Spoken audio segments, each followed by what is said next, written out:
X மற்றும் Y என்ற இரு தையல்காரர்கள் சேர்ந்து வாரத்தில் ரூபாய் 550 சம்பளமாக பெறுகின்றனர்.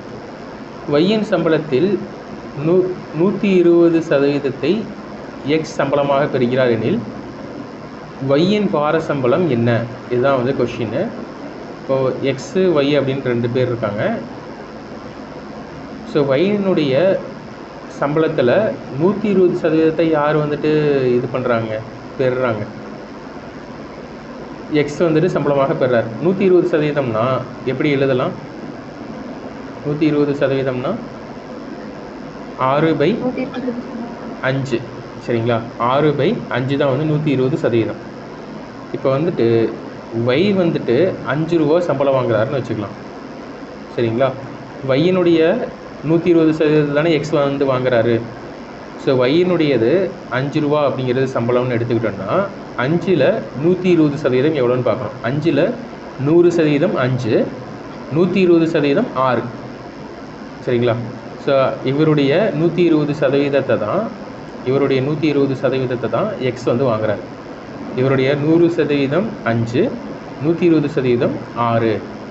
ஸோ அப்போ 6 ரூபா வந்துட்டு இவர் சம்பளமாக வந்து வாங்குறாரு, சரிங்களா?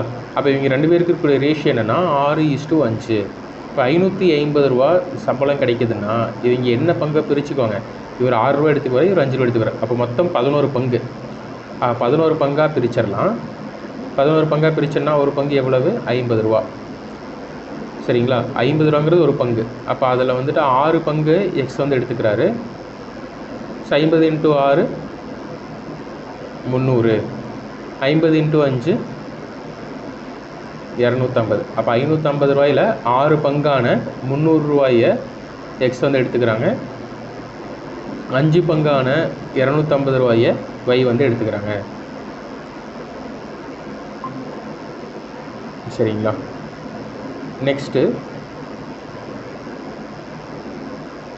72% of 25 students are good in mathematics. How many are not good in mathematics? 25 மாணவர்கள் 72% மாணவர்கள் கணித பாடத்தில் திறமையானவர்கள். அப்படின்னா திறமையற்றவர்கள் எத்தனை பேர்? திறமையற்றவர்கள் எவ்வளோ சதவீதம்? 28%. ஸோ 28% / 100 × 25. ஸோ 25ல் 28% எவ்வளோன்னு பார்க்கணும். 25 4 4 7. ஸோ அப்போ 7 பேர் வந்து என்ன ஆகுறாங்கன்னா திறமை இல்லாதவர்களாக இருக்கிறாங்க. நெக்ஸ்ட் கொஸ்டின், ஒரு குறிப்பிட்ட எண்ணின் 78% மற்றும் 59%க்கும் இடையேயான வித்தியாசம் 323 எனில் அதே எண்ணின் 62% மதிப்பை காண்க. ஒரு எண் இருக்குது, அதனுடைய 78%. ஸோ நான் ஃபஸ்ட்டு நார்மல் மெத்தடில் எப்படி சொல்கிறேன்.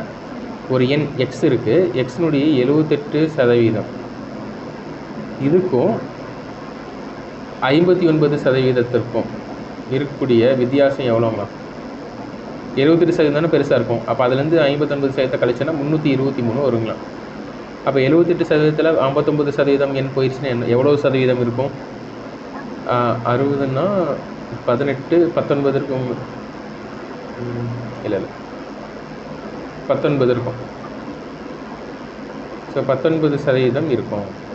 ஸோ எக்ஸனுடைய 19% தான் எவ்வளவுன்னா 323. அப்போது அதே எண்ணினுடைய 62% எவ்வளோன்னு கேட்குறாங்க. ஸோ 62% எவ்வளவு அப்படின்னு தான் நம்ம கண்டுபிடிக்கணும். ஸோ அப்போ 1% ஆஃப் எக்ஸ் என்னவாக இருக்கும்? 323 / 19. ஸோ 19 கேன்சல் பண்ணிடலாம். 19 1 19 வந்து வரும். ரிமைண்டர் வந்து எவ்வளோ வரும் அப்படின்னு பார்த்தோம்னா 13 வரும். ஸோ அப்போ மீதி 133 இருக்குது. 19 7 என்ன வரும்னா 133 வரும். அப்போ 1% ஆஃப் எக்ஸினுடைய 1% எவ்வளவு அப்படின்னு கேட்டோம்னா 17. நமக்கு எவ்வளோ சதவீதம் கேட்குறாங்க? 62% தான் கேட்குறாங்க. 62% ஈக்குவல் டு 1% 17னா 62% 17 × 62.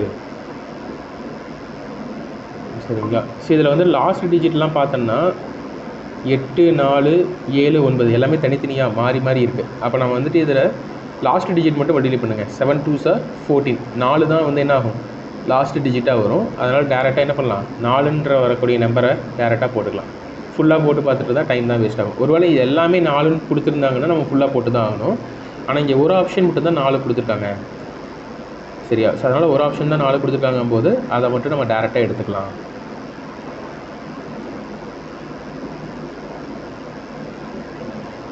சரியா.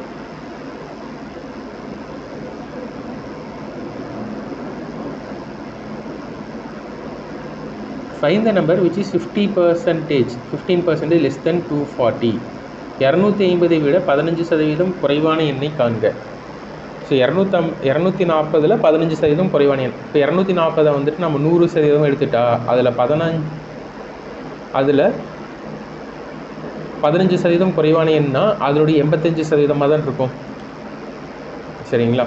ஸோ 85% தான் இருக்கும். அப்போ 85% ஆஃப் 85% ஆஃப் த 240 என்ன அப்படிங்கிறத நமக்கு தெரியணும். So 5 2s are 10, 5 17s are, so 2 12. So 17 into 12 170 20 14. So என்ன வரும் 4. ஸோ 204 தான் வந்துட்டு ஆன்சர். ஸோ ஒரு எண்ணினுடைய 100% 240, அதை விட 15% குறையினா அதோடைய 85% தான் நம்ம கண்டுபிடிக்கணும். இப்போ 85% ஆஃப் த 240 என்ன அப்படிங்கிறது தான் கேட்குறாங்க.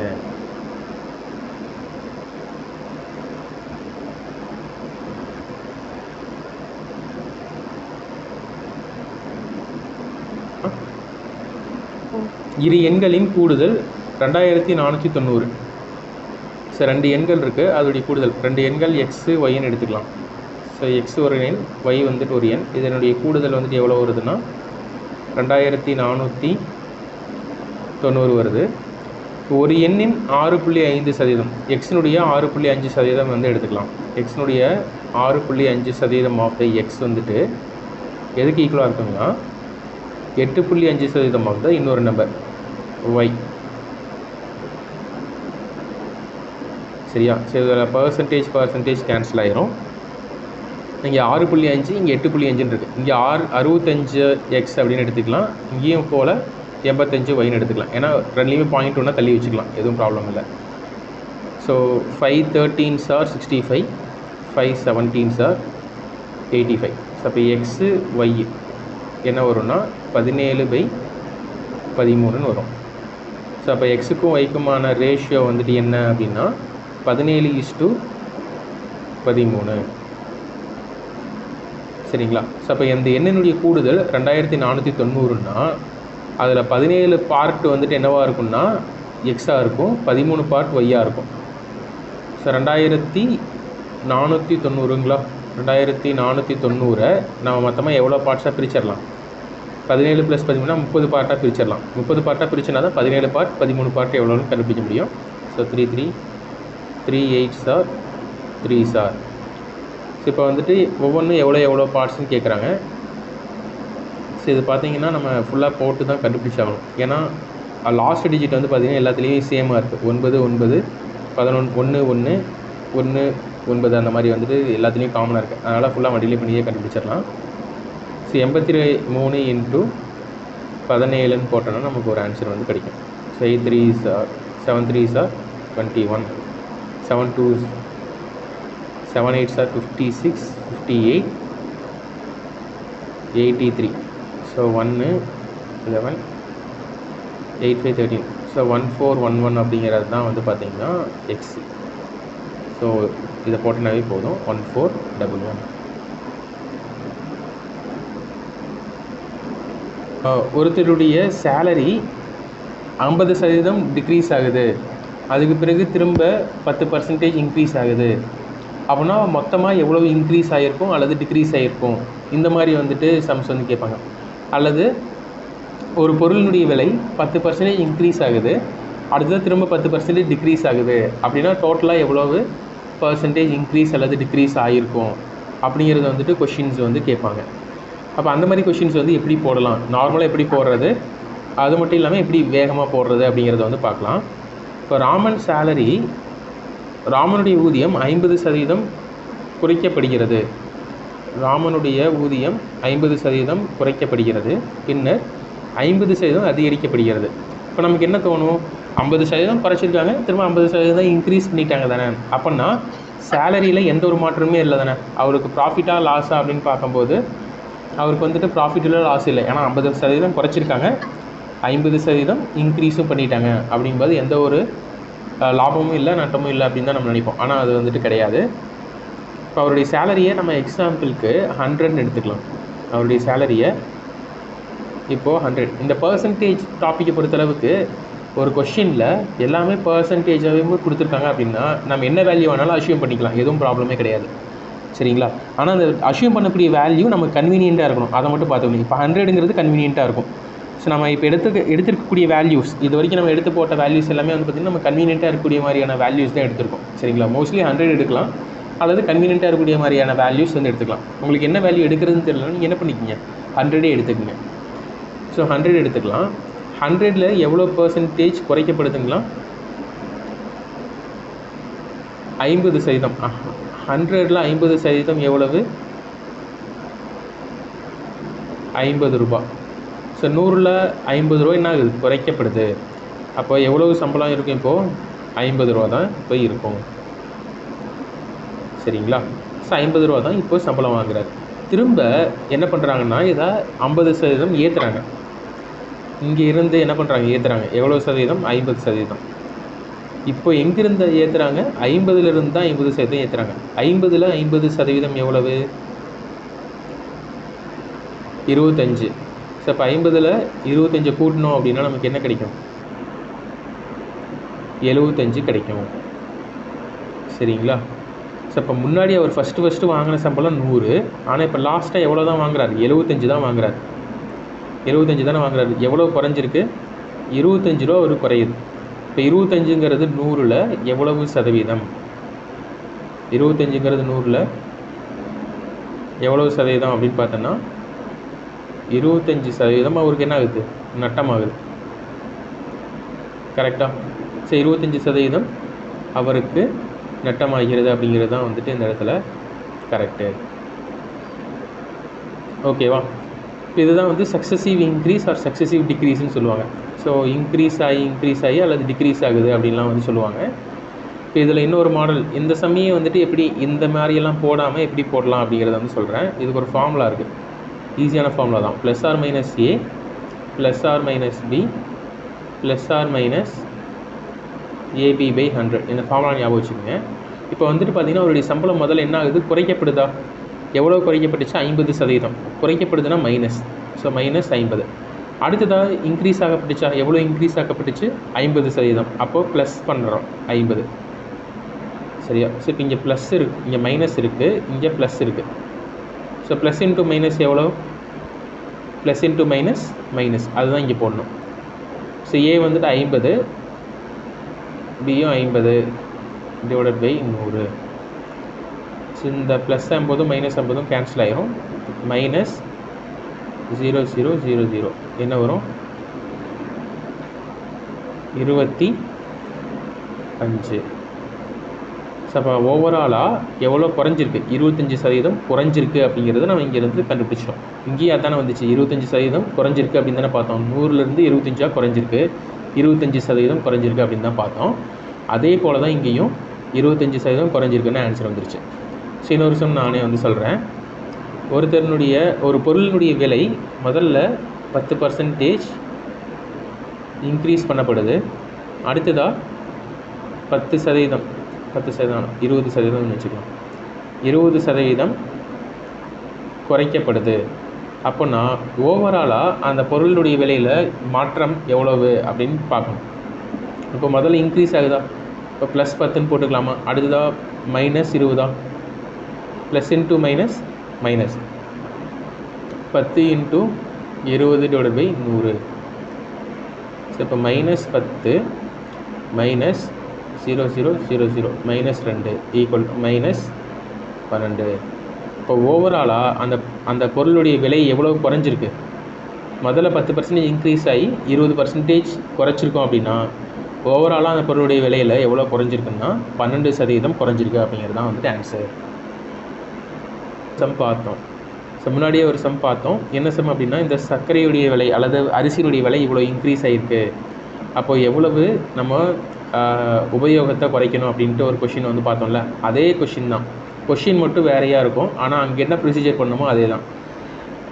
இந்த இடத்துலையும் வந்து பார்த்திங்கன்னா ஜஸ்ட்டு சர்க்கரையுடைய விலைன்னு எடுத்துக்கங்க அல்லது அரிசியினுடைய விலையும் எடுத்துக்கங்க. அரிசியினுடைய விலை 10% குறைஞ்சிருக்கு, அரிசியினுடைய விலை 10% குறைஞ்சிருக்கு அப்படின்னா அவங்க அதோடைய உபயோகத்தை எவ்வளவு இன்க்ரீஸ் பண்ணுவாங்க அப்படிங்கிறது தான் கொஷின் அப்படின்னு எடுத்துக்கலாம். அது போட்ட ஆன்சர் வந்து என்ன வருதுன்னு பார்த்துட்டு அதுக்கு பிறகு இந்த கொஷின் நான் எக்ஸ்பிளைன் பண்ணுறேன். இப்போ 10% குறைஞ்சிருக்கு. ஸோ 10%னால் 1/10ங்களா? ஸோ 10 ரூபாய்க்கு விற்றுட்டு இருந்துச்சுன்னா இப்போ 10ல் 10% எவ்வளவு? 1 குறைஞ்சி 9 ரூபாய்க்கு இப்போ விற்கிது. சரிங்களா? ஒருவேளை இந்த மாதிரி உங்களுக்கு போட தெரில அப்படின்னா நீங்கள் என்ன பண்ணிக்கலாம், டேரெக்டாக 100ன்னு எடுத்துக்கலாம். ஸோ ஒருவேளை 100 ரூபான்னு எடுத்துக்கிட்டோம் நம்ம அச்சீவ் பண்ணிக்கிட்டோம்னா 10%, 100ல் 10% எவ்வளவு? 10 ரூபா. 10 ரூபா குறைஞ்சி 90 ரூபாய்க்கு விற்கும். 0 கேன்சல் ஆச்சுன்னா லாஸ்ட்டில் என்ன தான் வரும்? 10:9 தான் வரும். சரியா? அப்போ கன்சம்ஷன் உபயோகத்தை எவ்வளவு அதிகப்படுத்தணும் அப்படிங்கிறது தான் கொஷின்னு. அப்போது உபயோகம் எப்படி இருக்கணும்? 9:10 இருக்கணுமா? அப்போனா தான் இங்கேயும் முன்னாடி 90 ரூபா வரும், இங்கேயும் 90 ரூபா வரும். சரி, இப்போ எவ்வளோ இன்க்ரீஸ் ஆகிருக்கு? 1 இன்க்ரீஸ் ஆகிருக்கு. எதுலேருந்து? 9லேருந்து. இன்ட்டு 100 போட்டோன்னா பர்சன்டேஜ் கிடச்சிரும். 100/9 வந்துட்டு என்னென்னா 9 9s are 81, 9 10s are 90, 9 11s are 99. மீதி 1 இருக்கும். 11 1/9%. அதுதான் வந்துட்டு நம்ம என்ன பண்ணுறோன்னா குறைக்கணும். சரியா? ஸோ இப்போ நான் வந்துட்டு இதை அரிசின்ட்டு மாற்றி சொல்லியிருக்கேன். இப்போ இந்த கொஷினை வந்து படிக்கலாம். ஒரு நபரின் ஊதியம் 10% குறைக்கப்பட்டுள்ளது. சரிங்களா? அதாவது இந்த எப்படி அரிசியினுடைய விலையை குறைச்சோம்ல, அதே போல் அவருடைய ஊதியம் குறைக்கப்படுதான். ஊதியத்தை முதலில் வாங்கிய ஊதியத்திற்கு சமமாக உயர்த்துவதற்கு ஊதியத்தில் எத்தனை விழுக்காடு உயர்த்தப்பட வேண்டும்? சரிங்களா? முன்னாடி வாங்கின ஊதியத்துக்கே இப்போ புது ஊதியம் வந்து பார்த்திங்கன்னா 9, பழைய ஊதியம் 10. ஸோ இப்போ 9 தான் ஊதியம். இந்த 9 ஊதியத்திலிருந்து 10ஆக உயர்த்தணும். 9ல் இருந்து 10ஆக உயர்த்தணும் அப்படின்னா எவ்வளோ இன்க்ரீஸ் பண்ணணும்? 1 இன்க்ரீஸ் பண்ணணும். ஸோ அப்போ 1/9ங்கிறது எவ்வளவு சதவீதம்? ஸோ இப்போ இந்த 1ங்கிறது 9ல் எவ்வளவு சதவீதம் அப்படிங்கிறது தான் வந்துட்டு இந்த இடத்துல கொஷினு. ஸோ 9ல் எவ்வளவு சதவீதம் அப்படின்னு பார்த்தோம்னா 11 1/9%. அரிசியினுடைய விலையை இன்க்ரீஸ் பண்ணி குறைக்கிறது அல்லது ஒருத்தருடைய சம்பளத்தை டிக்ரீஸ் பண்ணி மறுபடியும் அதே சம்பளத்துக்கு கொண்டு வர்றது, இந்த மாதிரியெல்லாம் எல்லா சம்முக்குமே வந்து பார்த்திங்கன்னா இந்த மெத்தடே வந்துட்டு ஃபாலோ ஆகும், கரெக்டாக வந்துட்டு செட் ஆகும். சரியா? ஸோ ஒரு மனிதன் இருக்கா, அப்படி அவர் வந்து பார்த்திங்கன்னா அவருடைய சம்பளத்தில் 75% என்ன பண்ணிடுறாரு? செலவு பண்ணிடுறாரு. ஸோ ஒருத்தர் இருக்கார், அவருடைய சம்பளத்தில் 75, அவருடைய சம்பளம் வந்துட்டு 100ன்னு எடுத்துக்கலாம். அவருடைய சம்பளத்தை 100ன்னு எடுத்துக்கலாம். அதில் 75% 75 ரூபாய் என்ன பண்ணுறாருன்னா செலவு பண்ணிடுறாரு. மீதி 25 ரூபாய் என்ன பண்ணுறாரு? சேமிக்கிறாரு. ஸோ இது வந்து இன்கம், இது வந்துட்டு எக்ஸ்பெண்டிச்சர், இது வந்து சேவிங்ஸ். இப்போ அடுத்தது என்ன சொல்கிறாங்கன்னா, his income is increase by 20%. இவருடைய இன்கம் வந்து எவ்வளோ இன்க்ரீஸ் ஆகுதுன்னா 20% இன்க்ரீஸ் ஆகுதான். அடுத்ததாக அவருடைய எக்ஸ்பெண்டிச்சரும் 10% இன்க்ரீஸ் ஆகுதான். அப்போ அவருடைய சேவிங்ஸ் வந்து மாறுபடும் தானே, அதான் வந்து எவ்வளோன்னு கேட்குறாங்க. 100லேருந்து 20%, 120 தான் இன்க்ரீஸ் ஆகிருக்குமா? 75லேருந்து 10%னா 7.5 இன்க்ரீஸ் ஆகிருக்குமா? 7.5னா 82.5. சரிங்களா? 120 ரூபா வருமானத்தில் 82 ரூபா 50 பைசாவை செலவு பண்ணிட்டாரு. மீதி எவ்வளோ இருக்கும்? 17.5 37.5 தான் வந்துட்டு அவர் சேமிக்கிறார். முன்னாடி 25 தான் சேமித்தார், இப்போ 37.5 சேமிக்கிறார். அப்போ எவ்வளோ அதிகமாக சேமிக்கிறாரு? 12.5 அதிகமாக சேமிக்கிறாரு. ஸோ முன்னாடி எவ்வளோ சேமித்தார்? 25. ஸோ அப்போ 25ல் 12.5ங்கிறது எவ்வளோ சதவீதம் அப்படின்னு பார்த்தோம்னா 25 4 50%. சரிங்களா? ஸோ இந்த சம் இவ்வளோ தான்.